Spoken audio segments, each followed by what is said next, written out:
Boa noite a todos. Sejam todos muito bem-vindos. E é com muita alegria que nós vamos tratar do Evangelho do capítulo 13. Como é que a vossa mão esquerda não saiba o que faz a vossa mão direita. E no item 8, convidar os pobres e extropiados.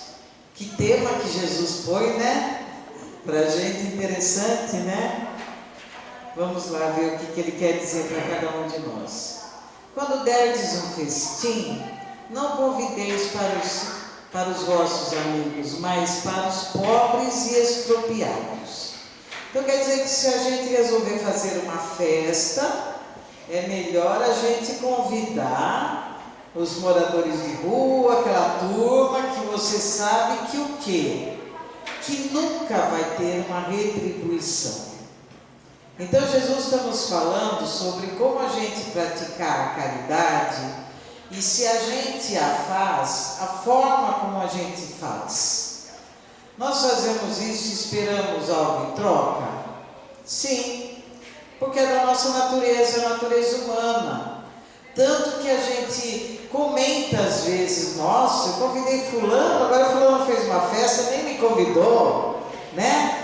Olha, eu dei um presente e tal, agora que foi o meu aniversário, o outro me dá um presente bem inferior. A gente faz esse tipo de coisa, porque isso faz parte do nosso aspecto humano.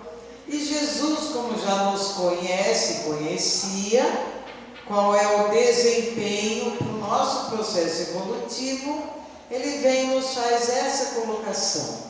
Então você vai fazer alguma coisa, convide pobre e extropiado. Porque essa turma aí não vai dar nada mesmo, não é?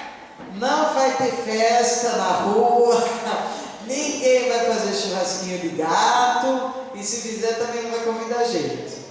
Então é isso que nós vamos estar trabalhando, essa ideia hoje. Muito bem. Então convidar os pobres e extropiados significa fazer o bem, pelo prazer de praticá-lo sem esperar retribuição. Quando a gente compreende a importância de fazermos o bem, de vivermos a caridade, o nosso papel é fazer, simplesmente fazer. Ah, mas e o que o outro vai fazer? Não, esse já não é mais problema nosso. O nosso problema é fazer o bem. Só isso. Simples assim. Ah, mas então a gente precisa compreender como é que a gente entende essa troca. Não tem troca. Não tem. Nós simplesmente vamos fazer. Ah, mas e será que a gente não vai receber nem um chorinho aqui de um bônus hora, de um pedacinho do céu? Ou eu fiz o bem, alguém também vai fazer isso para mim? Pode ser, tudo é possível. Mas o que eu espero, é isso que eu preciso rever. Eu não devo esperar nada, porque eu já compreendi que é só fazer o bem. Esse é o nosso papel, só fazer o bem. Então você vai convidar os que não podem nos retribuir para participar da abundância de que desfrutamos. Se a gente pegar dentro da doutrina espírita, que tanto nos esclarece e tanto nos ilumina na nossa jornada, nós vamos pegar que fora da caridade não há salvação. Ou seja, a gente vai evoluir praticando, fazendo bem. Então o bem já deve ser a nossa escolha. Fazer o bem simplesmente por fazer. Então não é possível que Jesus haja pretendido que, em vez de seus amigos, alguém reúna em sua casa os mendigos de rua. Claro que não é assim, mas é a forma como ele fala, metafórica, e para a gente compreender a sua fala, que é fazer o bem pelo bem sem esperar nada em troca, não é? Muito bem. Então, e a punição por não fazer o bem, né? Quem fizer o bem para glorificar-se na terra, será punido em seu orgulho. Ah, então agora nós vamos mexer com um aspecto do ser humano, que é se sentir orgulhoso. Eu sou orgulhoso porque alguém está inferior a mim, alguém está numa situação pior que a minha, e eu me sinto melhor em ajudar porque o outro está pior. Então aí nós estamos falando de orgulho. Nós não estamos falando da prática do bem, nós não estamos falando da caridade, nós estamos falando de um complexo que é do ser humano, que a gente precisa trabalhar em nós. Então eu só ajudo porque eu me sinto bem, porque o outro está pior que eu. Às vezes e preciso anunciar, e preciso contar para Deus e o mundo que o outro está pior que eu, e por isso que eu estou ajudando. Isso é orgulho. Então nós precisamos rever se a gente faz algum tipo de serviço dessa natureza, para a gente se sentir melhor, porque o outro é pior, então nós não estamos praticando bem. É esse ponto que Jesus está falando. Nós estamos falando de um aspecto de orgulho simplesmente do ser humano. Então Deus nada mais lhe deve, só lhe resta receber a permissão do seu orgulho. Por quê? Porque quando a gente trabalha o nosso orgulho, nós estamos indo na direção oposta da humildade. A humildade é uma virtude a ser conquistada por cada um de nós. A humildade é uma virtude a ser vivida por cada um de nós. E se a gente trabalha o nosso orgulho, então, eu ajudei o outro porque estava naquela condição, pronto, já recebi aquilo que eu precisava receber, não tem mérito nenhum, nem para Deus e nem para nós, muito pelo contrário, estamos só trabalhando o orgulho mesmo. Então, a recompensa por fazer o bem, a fé nos homens, valoriza a vida presente. Nós vamos compreender que estamos todos no planeta Terra, somos todos espíritos em evolução, cada um no seu determinado estágio evolutivo. Uns estão um pouquinho mais acima, outros um pouquinho mais abaixo, mas estamos todos aqui num planeta de provas e expiações. O que muda para cada um de nós são as nossas provas. Então, enquanto eu preciso testar mais a minha paciência, o outro precisa ser mais tolerante, o outro precisa saber perdoar, e assim cada um vai estar no seu estágio evolutivo. E é assim que a gente precisa compreender a nossa reencarnação, que é para isso que nós estamos aqui, para o nosso crescimento e evolução na moralidade e na sabedoria. Então, se a gente fizer o bem, compreendendo que o que nos diferencia daquele que está numa necessidade, vamos dizer, financeira pior que a nossa, é só um estágio de evolução. Eu estou aprendendo da minha forma e o outro da forma dele. Mas quem é melhor e quem é pior? Se a gente for considerar quem é melhor e quem é pior, nós estamos novamente trabalhando o orgulho, que eu tenho que ser melhor para o outro ser pior. E eu sou superior e o outro é inferior. Nós estamos falando dos complexos de novo. Complexo de superioridade, complexo de inferioridade. E nós estamos falando da exaltação do orgulho. Mas a gente não está falando da humildade.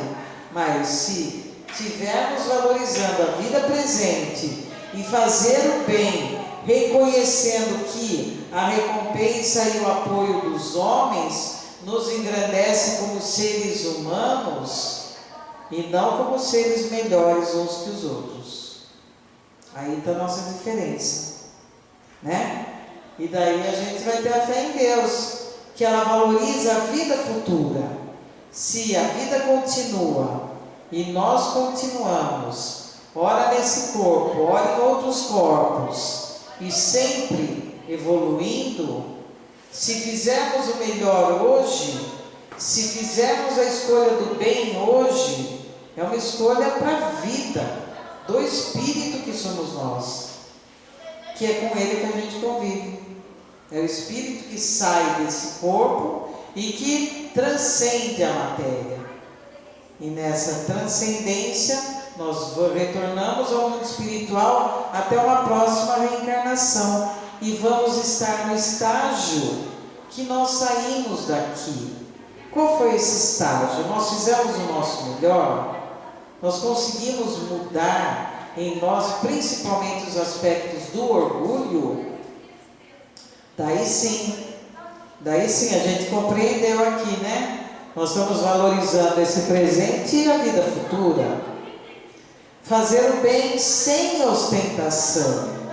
Então eu não me sinto melhor porque o outro está pior. Muito pelo contrário. A compaixão que nos envolve nessa reciprocidade e o outro ser nessa condição de penúria, vamos dizer assim, nos dá a oportunidade de praticar o bem. Então a gente agradece a Ele, porque Ele nos dá a oportunidade de praticar o bem, e não a gente fica esperando a gratidão do outro, porque é esse pobre estropiado, porque não é para vir gratidão nenhuma, porque o nosso papel já está definido, fazer o bem, já está escolhido, e a gente faz, e a gente atua. Então a recompensa é realmente do Espírito. Nós levamos isso como um atributo daquilo que a gente conquistou pelas nossas atitudes. Vivemos a caridade, praticamos o amor, fizemos o nosso melhor. Ninguém é inferior a cada um de nós. Simplesmente nós somos diferentes uns dos outros. Só isso. E todo mundo está numa experiência de aprendizado, porque a vida é extremamente pedagógica. Ou a gente aprende de um jeito, ou a gente aprende de outro jeito. E se não aprender nessa vida, fica para a próxima vida. Mas que a gente tem que aprender, a gente tem que aprender. Por isso que se a gente já fizer a nossa escolha e compreender para valorizar o bem e a vivência no bem, então a gente realmente vai fazer o nosso melhor, com certeza. Aquele que prefere ao de Deus o sufrágio dos homens, prova que mais fé deposita nesses do que na divindade, e que mais valoriza a vida presente do que a futura. Porque é o aqui e agora, é o hoje que a gente tem para fazer o bem. É o presente, né? Não, vamos deixar para amanhã, a gente vai para depois da manhã, ou depois da manhã, e depois da manhã, e a gente não sabe quando é que a gente vai resolver começar a fazer o bem. E gente, a doutrina espírita é tão linda que o fazer o bem não significa nem sairmos da nossa casa. O fazer o bem significa estarmos em nossa casa, convivendo com as nossos familiares que são diferentes de nós, e ali doando o nosso melhor, ali praticando o bem. Ali é o nosso ambiente para vivenciarmos o quê? As virtudes do Espírito. Porque até às vezes fazer uma doação, dar uma esmola, o nosso trabalho mesmo de fraldas ou de cesta básica, a gente doa. O que a pessoa vai fazer com a cesta? Vai vender? Não sei. É problema nosso? Também não. Nosso problema está doando. A gente fez o nosso melhor. E dentro de casa a gente tem a experiência de viver intensamente esse melhor. E de praticar intensamente esse bem. Que é isso que Jesus espera de cada um de nós. A gente vai fazer sem esperar nada do marido, sem esperar nada da esposa, sem esperar nada de filho, porque a gente só compreendeu que é o nosso papel fazer. A gente sabe que é isso. Muito bem. Então, o benefício sem aceitação, impor o reconhecimento. Quando a gente impõe esse reconhecimento, faz pesar os benefícios sobre quem os recebe, lhe faz sentir a sua posição de inferioridade e exalta o preço dos sacrifícios feitos. O outro se sente mal em receber aquilo que a gente está doando, porque eu estou me sentindo superior a ele. Então a gente não entendeu nada disso. A gente não entendeu esse convite de Jesus para a prática da caridade. A gente está humilhando em vez de realmente nós nos tornarmos mais humildes. A gente humilha o outro, né? Então, para esse, nem a recompensa terrestre existe. Vai esperar o quê? Se a gente já humilhou o outro precisou da nossa ajuda, a gente pisa e toma a cabeça ainda, né? E depois vai fazer o quê? Esperar alguma gratidão? Não vem, né? Melhor a gente pensar diferente. As lágrimas que secam por vaidade, em vez de subirem ao céu, recaíram sobre o coração do aflito e o ulceraram, para não fazer o bem sem ostentação. Esse é o trecho do nosso Evangelho que a gente está trabalhando. Benefício com aceitação. Se o benfeitor se faz beneficiado, então eu que sou o benfeitor, eu que me sinto beneficiado. Isso é uma ideia que a gente está trabalhando em nós. Eu me sinto assim ao praticar a caridade em relação ao outro. Sou eu que me sinto assim, o outro não falou absolutamente nada. Mas a gente compreendeu que essa deve ser a melhor forma de se viver e praticar essa caridade. Então a gente resguarda a suscetibilidade do beneficiado, converte a esmola em serviço e dissimula o benefício. A gente que sai agradecido pela oportunidade de servir, pela oportunidade de doar, pela oportunidade de estar ajudando. E sem esperar absolutamente nada em troca, mas agradece, porque é esse ser que propiciou para nós essa grande oportunidade de trabalho. Então, o verdadeiro sentido do não saiba a vossa mão esquerda o que a direita faz. Então, essa é uma relação minha comigo mesmo. Eu preciso olhar o que eu estou fazendo com a direita e a esquerda não precisa ver. Ou seja, eu vou olhar para dentro de mim, nessa prática de uma ação caridosa, a grandeza que a vida me ofereceu de praticar e de viver. Então já está feito, já está realizado, já está tudo certo. O outro lado meu já está sabendo. Eu não preciso ficar me vangloriando novamente, ou até me exaltando. Tem tantas historinhas aí de monges interessantes, né? Que eles levam, ele carrega uma idosa subindo o morro, e o discípulo olha para ele e fala assim: meu Deus, mas ele é tão velhinho, carregando essa idosa, como é que ele faz isso? E ele chega em cima do morro, e o discípulo fala: mestre, mas como o senhor conseguiu fazer isso? Ele fala: conseguiu o quê? Carregar a velhinha. Ele fala: que velhinha? Que velhinha? A velhinha que o senhor carregou.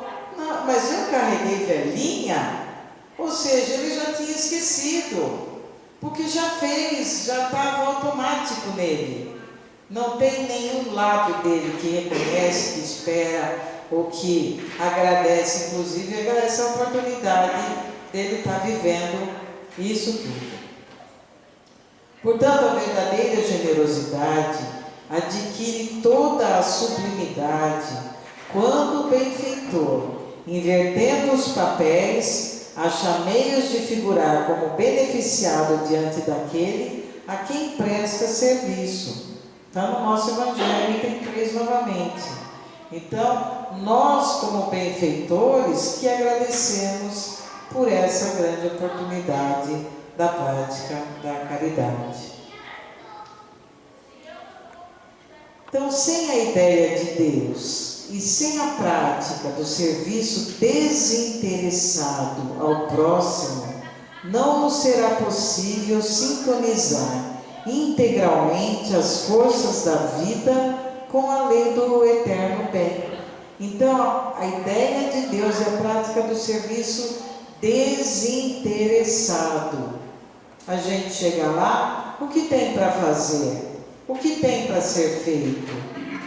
A gente sabe de muitas pessoas que, por exemplo, estão fazendo um sopão e tem uma discutindo com a outra do lado, brigando.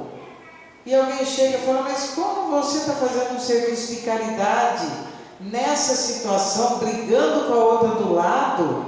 Mas é porque tem muito serviço e a gente não dá conta. Mas se tem muito serviço e você não dá conta, por que você veio fazer? Qual é a sua intenção? Qual é a intenção de cada um de nós quando a gente se propõe a fazer alguma coisa em benefício do outro? É desinteressado? Nós estamos esperando essa troca? Nós estamos aguardando o agradecimento, a gratidão de alguém? Como é que a gente faz isso? Novamente, todo trabalho não tem troca. E daí então, se a gente for buscar o serviço desinteressado, sim, nós estamos totalmente integrados às forças da vida com a lei do eterno bem. O bem é da lei, está no amor, está naquilo que Jesus veio passar para cada um de nós. Se não vivemos o bem, a nossa vida perdeu o sentido. O que será que a gente pensa sobre aquilo que a gente faz? Então, se a gente dá qualquer tipo de serviço, se a gente faz uma comida e a gente não fizer com amor, como é que fica? Se a gente está lavando uma roupa e essa roupa também não sai com o nosso amor, como é que fica? Se a gente está atendendo um paciente e não tiver amor, como é que fica? Se a gente faz um projeto e não colocar amor nesse projeto, como é que fica? O amor e o bem é algo que a gente coloca em tudo que a gente fizer. Não é para colocar só aqui, aí no resto não vai o bem. Não, claro que vai. É sermos 24 horas presentes, tentando fazer o nosso melhor na prática do bem, do amor e da caridade. Não é só não, hoje a gente vai sair para fazer uma caridade, vamos dar uma sopa. É só aí que a gente faz o bem? Claro que não. Claro que não. E esse está no livro Vereda de Luz, de Chico Xavier, pelo espírito de Dr. Bezerra de Menezes, nosso grande médico dos médicos, médico das almas. Portanto, todo aquele que sinceramente deseja ser útil a seus irmãos, 1000 ocasiões encontrará de realizar o seu desejo. Nosso mestre Allan Kardec. 1000 ocasiões a gente encontra de realizar, de sermos úteis, num abraço, num sorriso, numa palavra amiga, num ouvir atencioso, num carinho que a gente oferece, num limite que a gente dá para uma criança, numa orientação que alguém nos pede, num livro que a gente abre e fala conosco mesmo para estarmos atentos sobre o nosso orgulho, sobre a falta de virtude em determinados aspectos da nossa vida. Então aqui eu gostaria de citar, por exemplo, uma obra que a gente encontra em Salvador, Bahia, a Casa do Caminho, que é uma obra de Divaldo Pereira Franco, um grande médium espírita, palestrante, que também já está bem velhinho, né? Mas tem uma obra grandiosa em Salvador. Ele tem uma casa lá que ele atende 3.000 crianças em creche, escola, atendimento odontológico, atendimento de saúde, material escolar, roupa, mas passa-se por lá 5.000 pessoas diariamente naquela casa. Eles recebem alimentação, eles recebem orientação, eles recebem evangelho, né? Olha que obra! E daí a gente fala assim, mas vamos divulgar isso para o Divaldo ficar famoso? Claro que não. mas nós vamos divulgar isso para que todos fiquem sabendo as oportunidades que o mundo nos oferece para fazermos o bem, para sermos úteis, né? Quantas mil pessoas já passaram naquela casa que foi fundada em 1952? Quantas crianças foram atendidas? Quantas de lá saíram e se tornaram médicas e atendem na casa hoje essas mesmas crianças em situações vulneráveis? Olha que obra! Quantas obras espíritas existem? Casas André Luiz, em São Paulo, que acolhe crianças deficientes que foram abandonadas pelas famílias. Nasceu uma criança deficiente e levaram e deixaram lá. Essa criança vai ser cuidada até a morte dela. E ela vai ser atendida, tratada, cuidada, amada. Né? Há um tempo atrás, na nossa casa mesmo, uma senhora que fazia palestra, ela começou a dar uma palestra, ela começou a gaguejar muito, a enrolar a língua, uma dificuldade de falar, e todo mundo falou: nossa, o que será que aconteceu com ela? E ela começou a ir no médico e foi diagnosticada com esclerose lateral amiotrófica, a famosa ELA. Na época, 20 anos atrás, eu desconhecia essa doença. Eu, particularmente, nem tinha ideia de que isso existia. E quando nós descobrimos, nós já soubemos de uma ONG em São Paulo que fazia atendimento de fono, psicológico, jurídico, porque o tratamento era caríssimo, ela precisava tomar um remédio caríssimo. As pessoas entravam com processo para ela ganhar o remédio pela justiça. E a gente nem sabe quantas obras existem na prática do bem que a gente poderia estar se engajando também para viver e fazermos alguma coisa de si, para que a gente se sinta útil. E a gente divulga não por orgulho, mas para que as pessoas tenham um conhecimento do quanto é possível ser feito, porque o mal é divulgado a todo momento. A gente sabe de todas as guerras, a gente sabe dos esquartejamentos, a gente sabe de assassinatos, a gente sabe de suicídios, sabe de homicídios e não sabe das coisas boas. Olha que coisa! Nós precisamos saber sim, divulgar mais. Muito bem. Então, o século XXI é o século do sentimento, que está no livro Escutando Sentimentos, do Vanderlei de Oliveira, pelo espírito de Hermance Dufour. Quando conseguirmos melhorar a desenvoltura para mapear nossa vida moral com intenções nobres, renovaremos a conduta manifestando serenidade e autocontrole. O caminho é universal, é o mesmo para todos, o bem e o amor. A forma de caminhar, porém, é essencialmente individual e particular. Então a doutrina vem e nos fala, né, que o bem e o amor é a nosso objetivo, é aonde a gente precisa chegar. Como a gente vai caminhar para atingir esse objetivo? O que a gente vai fazer para que isso seja alcançado?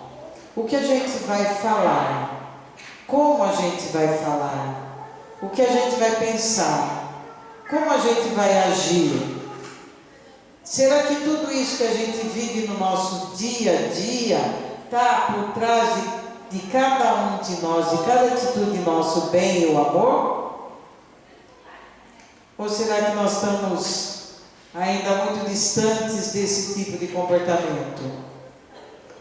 Quão intensamente a gente está se esforçando para amar, para tolerar, para aceitar as diferenças da vida com a gente, que convivem com a gente, pois somos realmente todos diferentes. Então aqui, o caminho é universal, É o mesmo para todos.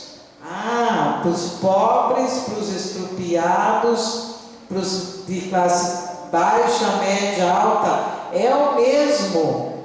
Não tem diferença nenhuma.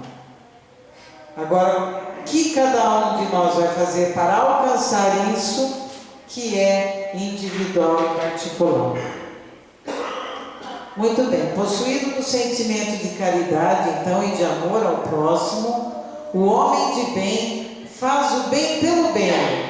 Se esperar para alguma, retribui o mal com o bem e toma a defesa do fraco contra o forte. Esse é o capítulo que todos nós precisávamos ler e reler e compreender na sua integridade, que é os seres perfeitos, que é o homem de bem.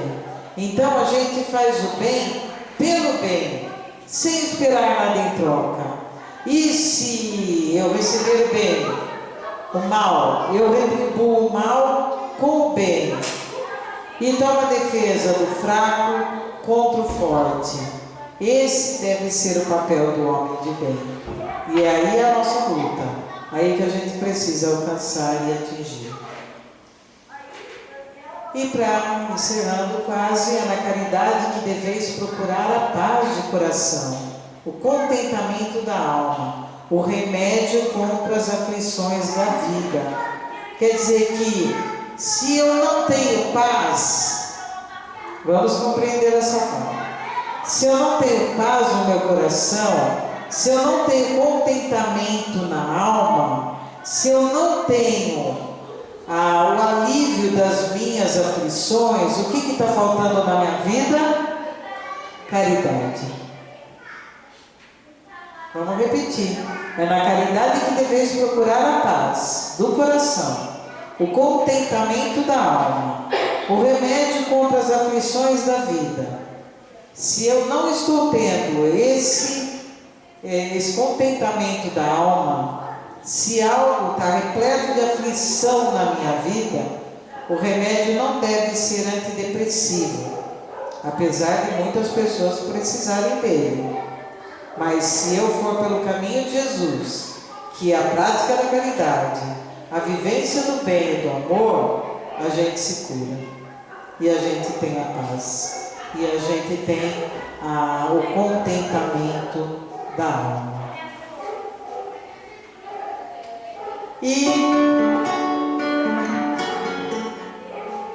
Tá bom. Então vamos cantar. Antes de encerrar. Vanessa, que veio há pouco tempo aqui com a gente.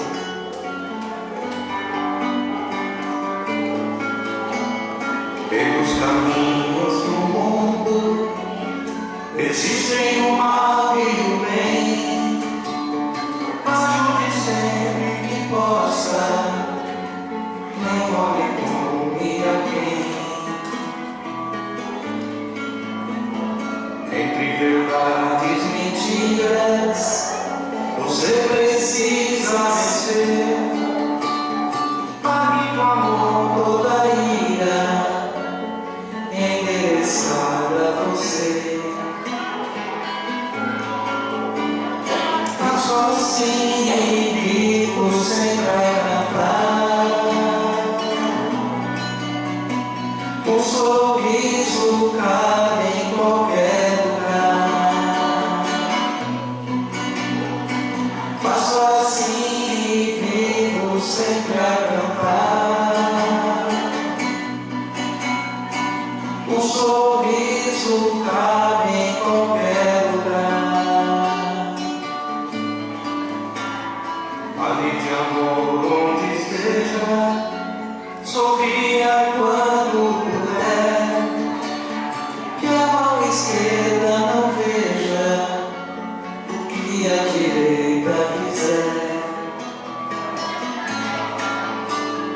Quem tem amor sempre doa e sente paz no viver. Se ofendido perdoa, impulso de esquecer. Faço assim e vivo sempre a cantar.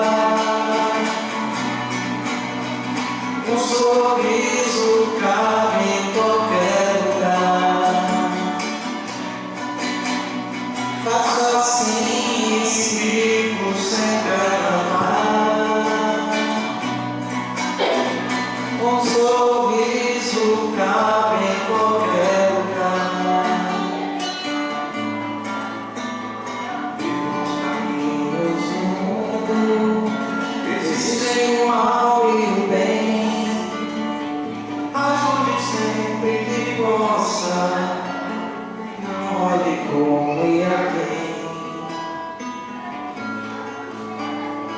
Entre verdades e mentiras, você precisa vencer. Pague com amor toda a ira que mereça pra você. Mas assim que você cantar, um sorriso cabe em qualquer lugar.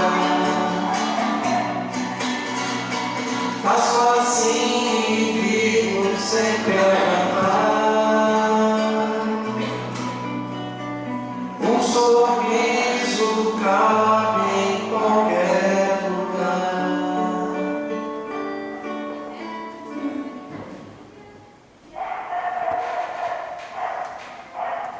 Um sorriso cabe em qualquer lugar. Se a gente sorri, a gente já está com a vida refletindo uma alegria interna de um contentamento de alma. Então que possamos seguir essa música falar bem fundo no nosso coração, que a gente possa compreender o Evangelho dessa noite, fazer a nossa vida melhor, fazer o nosso lar melhor e fazer consequentemente um mundo um pouco melhor. Obrigado a todos, muita paz.